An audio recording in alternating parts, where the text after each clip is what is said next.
said to any passing stranger by who he started talking to on the street, well, come on in, I'll show you my studio.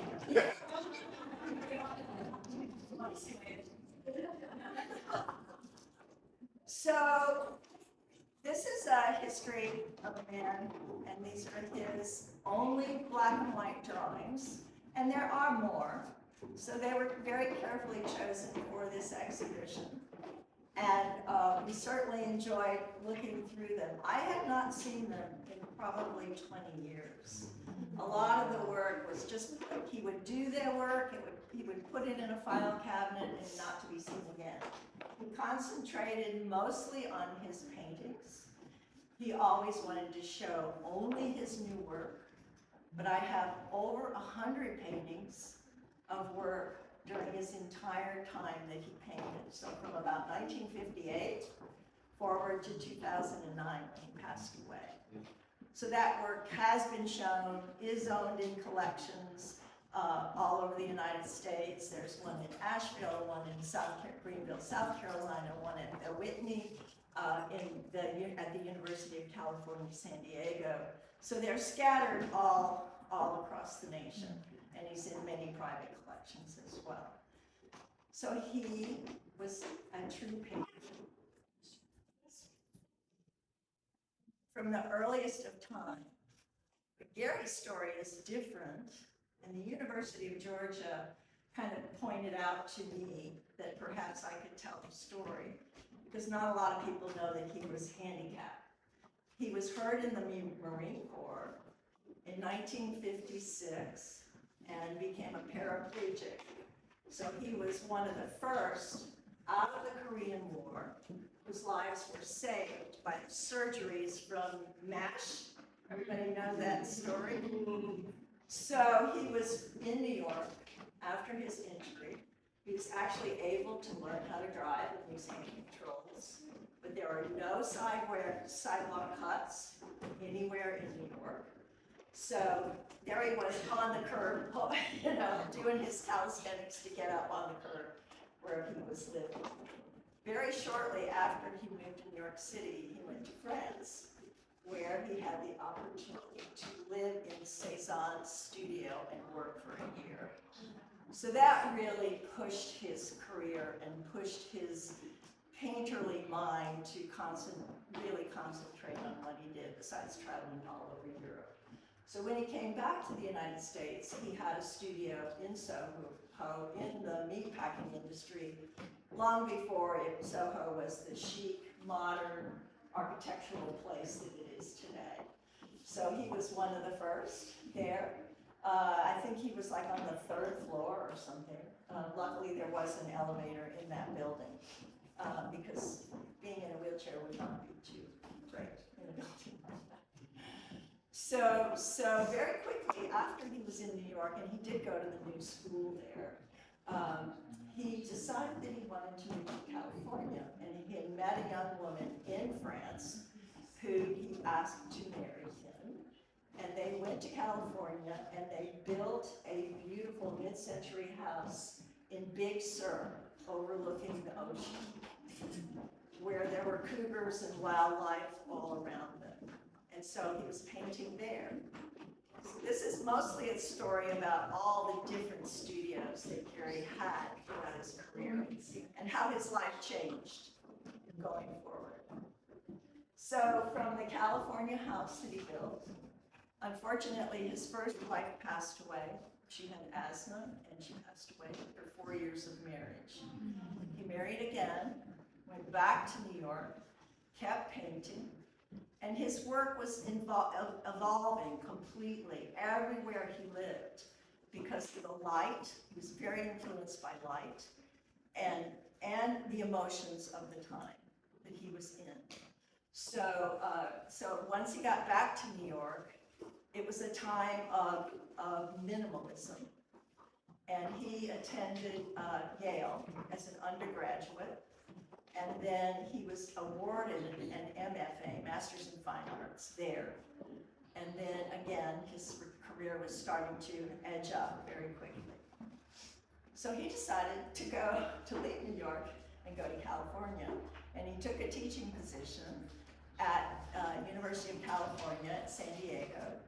And there he did a lot of very, very structured, very minimal spray paintings that had large geometric shapes in them. And so again, his work was evolving because this is the earliest work that's here today, 1963. That's as far back as I can go. So, and it's acrylic and oil. Bill Island, the director of the University of Georgia, the Georgia Museum of Art, thinks that Gary possibly painted this in the Metropolitan at one time when he was in New York. Because artists were allowed in to come in and to paint within that structure of the museum itself.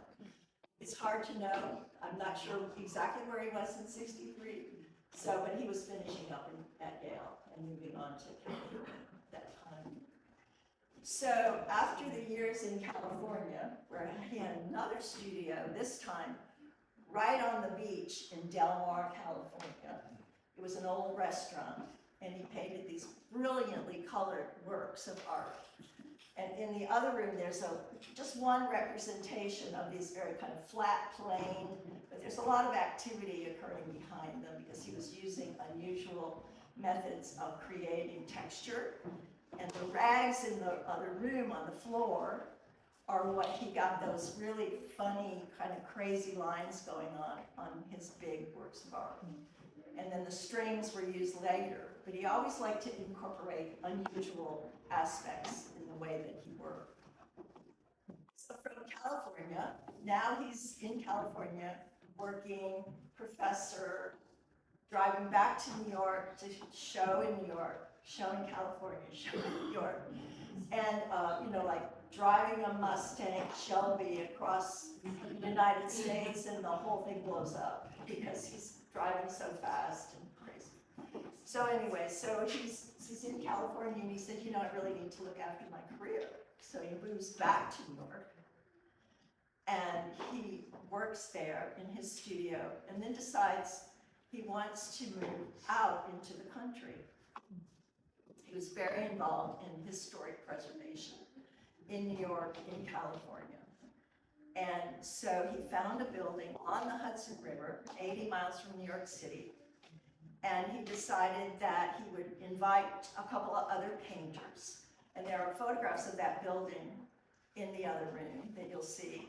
And it was called the Cornell Steamboat Building Company. And there they fixed boats, brought them into the building to be worked on. 25,000 square foot building with hand-hewn beams that were like 24 by 24 everywhere you looked. It was just magnificent. So after Reagan urban renewal, they're tearing down every old brick building they can find in Kingston, New York. And he was part of stopping that. And they put 400 old buildings back on the tax rolls before they were demolished. So he was very, very interested in that. So everywhere that we've moved, and I moved with him, he became very interested in historic preservation and here in Madison as well. So from the river, we moved on and decided we wanted to come south. My son was injured in an automobile accident, so that kind of upset the apple cart and changed our lives quite a bit. We were living both and working in that old building in Kingston, New York. And he said, I'm tired of winter, let's do something else. So we came south, we never went to Atlanta, we never went to Athens, we were just looking at historic property, and we ended up here. Had a binder on a house here, but ended up in Jefferson, Georgia. And then, because of my business, I met so many people from Atlanta that finally they would come to our home and have dinner and sit on the porch out in Jefferson, and they thought that was pretty cool. So everybody started looking outside of Atlanta. And friends moved here, and then we came here. Paulette Long was a big part of that transition here for us as well. And so we came here and enjoyed a whole new lifestyle and moved to Madison from Jefferson, Georgia. So number of studios throughout his life, probably 6, maybe 7 studios. I don't have photographs from the New York studios, but so we've been here now, I've been here in 23 years. Gary died in 2009. So there is a photograph of the last studio. He and I renovated the original hardware store here in Madison. And there's a photograph of his last painting, which is owned by Cassandra McGowan. Here, my face is covered. Yeah. And so there are probably close to 100 paintings and still about 120 drawings or more that exist. And this is just black and white. Again, this is the earliest of times. This is all graphite, this particular drawing, and it relates to the triptych that's downstairs, and it's a study for that triptych, Sonatan, the one that was shown at the corporate in New York. This is a series from what was called Delaware, and that's quite early, that's 71, and that's before I knew him. So I don't know exactly where it came from, but there are another almost 8 drawings in the other room that do relate to this piece as well.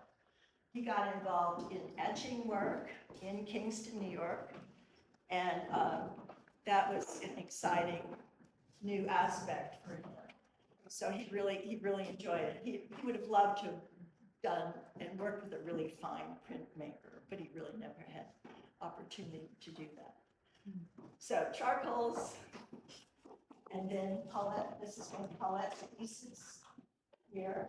And if you haven't really looked at it, this surprised me. Because Gary picked out this painting from him when we moved into our loft, and he said, "You need this one." Yeah. I said, "Okay."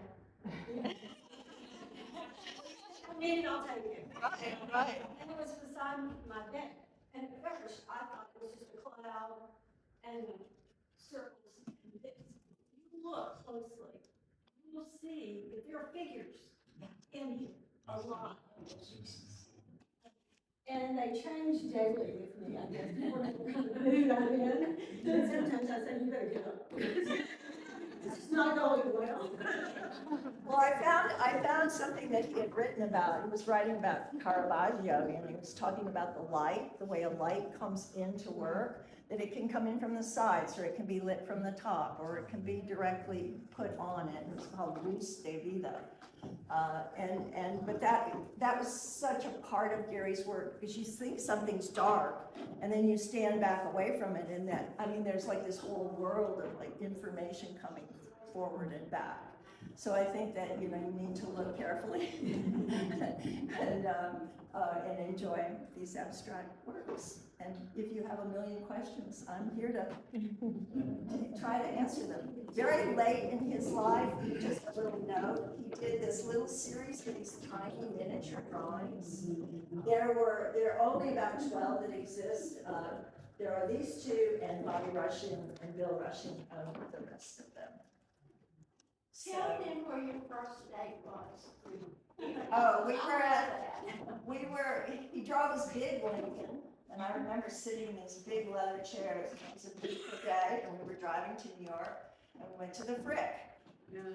And we had a lovely museum tour, and there were these great big columns at the Frick. I think they're still there in the garden area outside. And he said, "I'm just going to roll over here for a minute and kind of take a little nap." He went to sleep. And he knew how to take care of himself. But anyway, it was a lovely, lovely, magical day.